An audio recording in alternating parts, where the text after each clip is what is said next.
हाँ, मनोरमा जी देखिए, नीतीश कुमार ने जो भी कहा है वो मैं जहाँ तक आप जीतन राम मांझी जी की जो बात कर रहे हैं, मैं उसको ये नहीं कहता कि उसको उन्होंने मुसहर समाज के खिलाफ कोई बात कही है। वो उनका व्यक्तिगत, दोनों लोग पॉलिटिक्स करते हैं, पॉलिटिशियन है, एक दूसरे के साथ दाव पेच कर रहे हैं राजनीतिक। तो उन्होंने उस व्यक्ति को कहा है, जो कुछ भी कहा है, और वो गलत कहा है, वो तो इसमें कोई शक नहीं, गलत लेकिन शब्दों में। प्रतिनिधित्व, सर प्रतिनिधित्व की बात आती है तो एक कोई जातिगत, जैसे लालू यादव के बारे में बात करते के साथ ये होता है ना कि जो पिछड़ा समुदाय है उसके अंदर आप कहीं भी बात करिए, कोई भी, तो ये एक मतलब बहुत गरीब से गरीब व्यक्ति और वो भी ये बात कहता है कि हमें लालू यादव से क्या मिला, तो उसका जवाब बिहार में होता है कि हमें आत्मसम्मान मिला। तो ये चीजें जुड़ती है अपनी जाति के नायकों से। जीतन राम मांझी उस समुदाय से आते हैं, जो कि उस जाति समुदाय से आते हैं जो बिहार का सबसे पिछड़ा जाति समुदाय हर उसमें। तो उसके एक बड़े नायक हैं मतलब जीतन राम मांझी। बिल्कुल ठीक कह रहे हैं मनोरमा जी। तो आप ये बताइए कि मान लीजिए जेडीयू ने जीतन राम मांझी जी को मुख्यमंत्री बनाया, बीजेपी ने जीतन राम मांझी जी को क्या बनाया? उन्होंने मुख्यमंत्री बनाया जीतन राम मांझी जी को। और मैं तो कहता हूं बीजेपी को कि वो उससे आगे बढ़कर काम करे, उनको प्रधानमंत्री बनाए देश का। हम स्वागत करेंगे, जीतन राम मांझी जी को प्रधानमंत्री बना दीजिए। आप उनसे ज्यादा दीजिए ना जो जेडीयू ने दिया है। आप नेगेटिव बातें करते हैं, इनका कोई असर नहीं होता। और आप जिसको कहते हैं, देखिए यदुवंशी, जो मैं जानता हूं थोड़ा बहुत यादवों के बारे में, वो खुददार टाइप की कौम है। उनको आप उनका दिल तो जीत सकते हैं, लेकिन आप उनको दबाने की कोशिश करेंगे तो वो रिएक्ट करते हैं। ठीक है ना? और हर तरह की कोशिश होती है। अब उत्तर प्रदेश में, जो बगल में उत्तर प्रदेश है, वहां जो यादवों के साथ इस समय हो रहा है, तो उसका असर क्या बिहार में नहीं पड़ेगा? कितने एनकाउंटर्स हो रहे हैं। कहीं उनको किसी थाने में एसएचओ, बहुत बड़ी संख्या में है पुलिस में उत्तर प्रदेश में यादव, लेकिन कहीं थानों में उनको एसएचओ या इस तरह का पद जो भी जिम्मेवारी का नहीं दिया जा रहा। आईएएस अफसर है, उनको डीएम के पद पे नहीं, उनको दफ्तर में बिठा करके कुर्सी मेज दे करके वहां बिठा दिया गया है। तो जो इस तरह से, जिसको कहते हैं ना, अब दिल्ली विश्वविद्यालय है, बहुत से हमारे साथी जो दिल्ली विश्वविद्यालय में प्रोफेसर हैं, वो बता रहे हैं कि जो नई भर्तियां हो रही हैं उनमें सिंगल आउट किया जा रहा है कि यादव कोई ना आ जाए प्रोफेसर की पद पे। कितनी भर्तियां हो रही हैं, जो टेम्परेरी पोस्ट पे थे वो सारे के सारे परमानेंट हो रहे हैं, लेकिन यादवों को सिंगल आउट किया जा रहा है, पीछे से लिस्ट बन के आ रही है। तो ये होते हुए आप एक गोवर्धन पूजा कर लेंगे, उससे काम बन जाएगा क्या? और गोवर्धन पूजा क्या थी इस मनोरमा जी? गोवर्धन पूजा जो है वो श्री कृष्ण का विद्रोह था इंद्र के खिलाफ। वो उसकी जो दादागिरी थी इंद्र की, जो वो उस शोषण करता था कमजोरों का और उनके साथ जाति और जुल्म करता था इंद्र, तो इंद्र के खिलाफ वो गोवर्धन पर्वत लेकर खड़े हुए थे श्री कृष्ण। तो ये विद्रोह है। जो हुक्मरान है, जो खून चूस रहे हैं, उनके खिलाफ विद्रोह है, और वो खड़ा होगा। अगर उसमें खून है, अगर वास्तव में श्री कृष्ण जी का खून है, तो वो विद्रोह करेगा करेगा, चाहे कितनी बड़ी ताकत है, चाहे उसमें कितनी कुर्बानी देनी पड़े। अब शहीद आजम भगत सिंह की मैं बड़ी रिस्पेक्ट करता हूं अपने दिल में। मेरी तो जाति का भी नहीं था, मेरा कोई रिश्तेदार भी नहीं था। मैं क्यों करता हूं? मुझे लगता है मेरे देश के लिए वो लड़ा, मेरी आजादी के लिए वो लड़ा, उसने कुर्बानी दी। तो जो सामाजिक न्याय के लिए लड़ रहा है, उसके साथ लोग लगते हैं, देर सवेर लगते हैं। अब मान लीजिए अगर कोई माइनॉरिटी लगती है लालू जी, तो उन्होंने देखा है कि लालू जी लड़ते हैं हमारे लिए, बड़ी से बड़ी कुर्बानी देते हैं। और फिर आप जो सबसे ज्यादा चारा चोर का शब्द इस्तेमाल जो करते हैं, तो बीजेपी वाले करते हैं लालू जी के लिए। बहुत चुभता है लोगों को। आप अगर चले जाइए, जो मैं सिर्फ यदुवंशियों की बात नहीं कर रहा है, और भी लोगों में आप बात करें जो सामाजिक न्याय में यकीन करते हैं, और जो अब 1990 का पहले का जो बिहार था, वो आज का जो 40 साल का नौजवान है उसे नहीं पता, तो 10 साल का बच्चा था उस समय, उसको एहसास ही नहीं है। जो 50 साल या उससे ऊपर का है, उसको थोड़ा बहुत एहसास है कि क्या बिहार था, कितना जातिवाद था और कैसे अपमानित किया जाता था। लालू जी ने वो काम किया है। लेकिन अब लालू जी की खिलाफत ये है कि भाई यादव सारी नौकरियां खा गए, यादव सारे पद ले गए, इस तरह घृणा पैदा करके कि उनका खिलाफत की जाती है।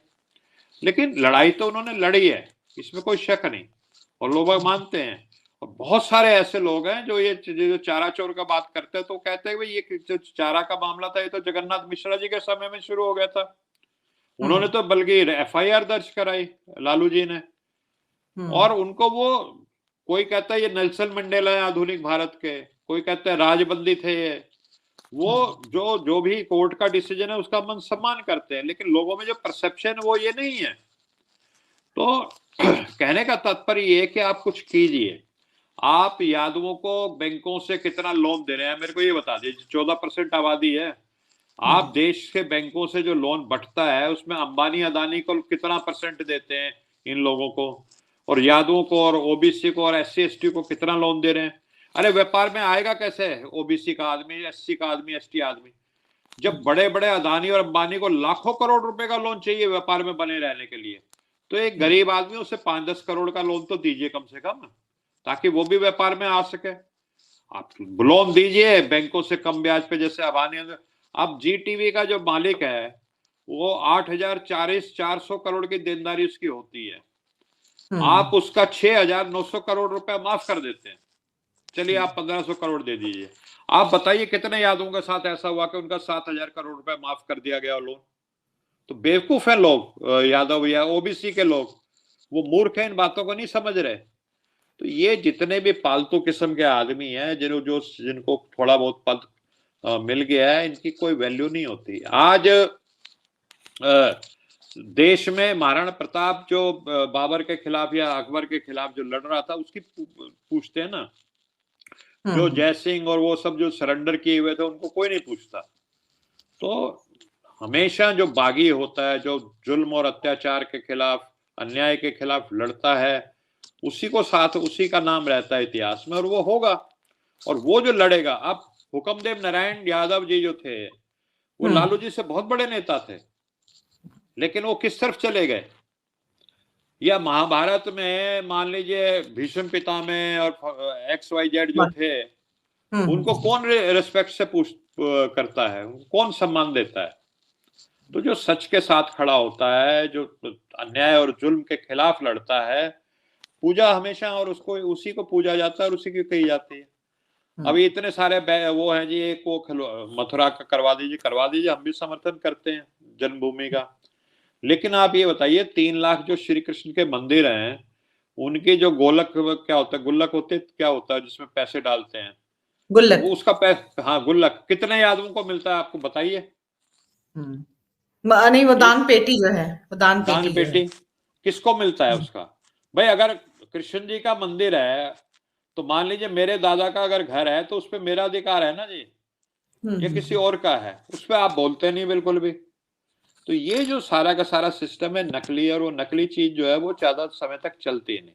लालू जी मसहर की बस्ती में जाते थे, उनको जो ये है ना, ये नहीं कि स्वच्छता अभियान और हर चौराहे पे एक बोर्ड लगा दिए स्वच्छता अभियान, वो जा करके अपने हाथ से नहलाते थे छोटे बच्चों को, अपना फायर ब्रिगेड की गाड़ी ले जाते थे।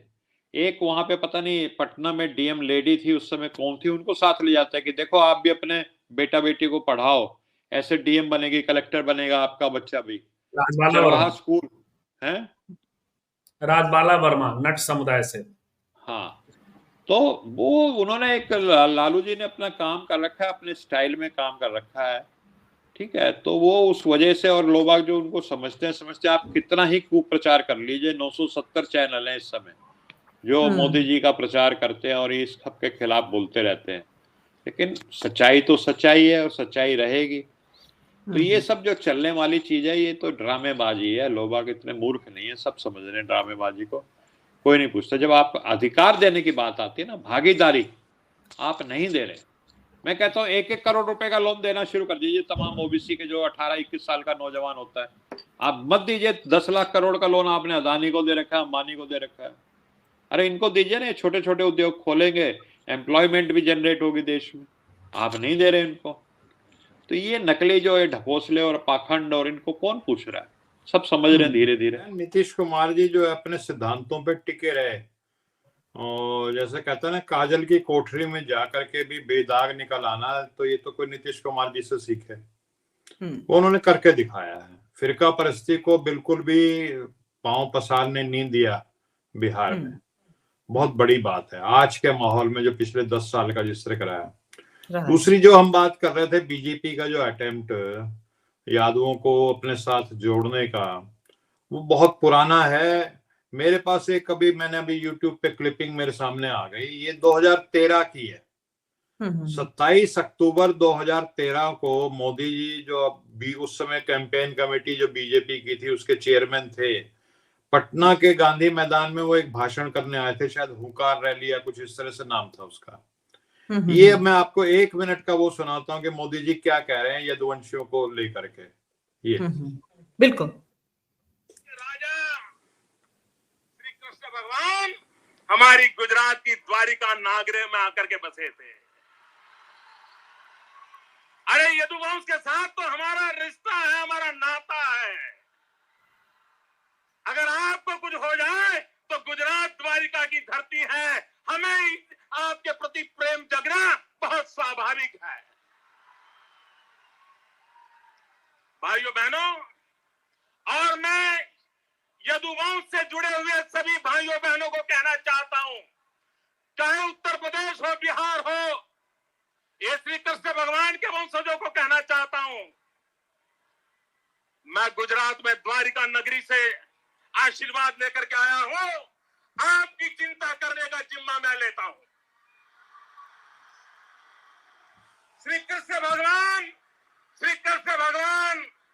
जिस काम को करके गए हैं उसको हम सब मिलकर के आगे बढ़ाना है, और उस काम को अब आप देख लीजिए। तो ये जो प्रयास है यदुवंशियों को जोड़ने का, ये कोई नया नहीं है कि आज ही हुआ। 2013 से 2013 27 अक्टूबर को भी ये बात मोदी जी हाँ। खुद गांधी मैदान में कह रहे थे। मैं सिर्फ याद दिलाने का प्रयास किया आपको।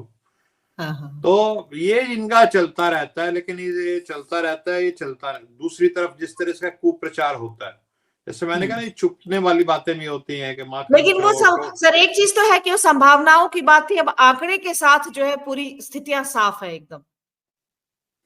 जी जी। अब मैं ये कह रहा हूँ ना, तेजस्वी को भी जब वो बेचारा 8-10 साल की उम्र रही होगी तब का चोर बना दिया, टोंटी चोर बना दिया। बताइए, इतना बड़ा मुख्यमंत्री वो एक टोंटी चोर हो गया। जिसके घर में हजारों गायें थी श्री कृष्ण, उनको माखन चोर बता दिया। तो ये बताते रहते हैं यादवों को, ये चलता रहता है और ये अब चलेगा नहीं ना जी।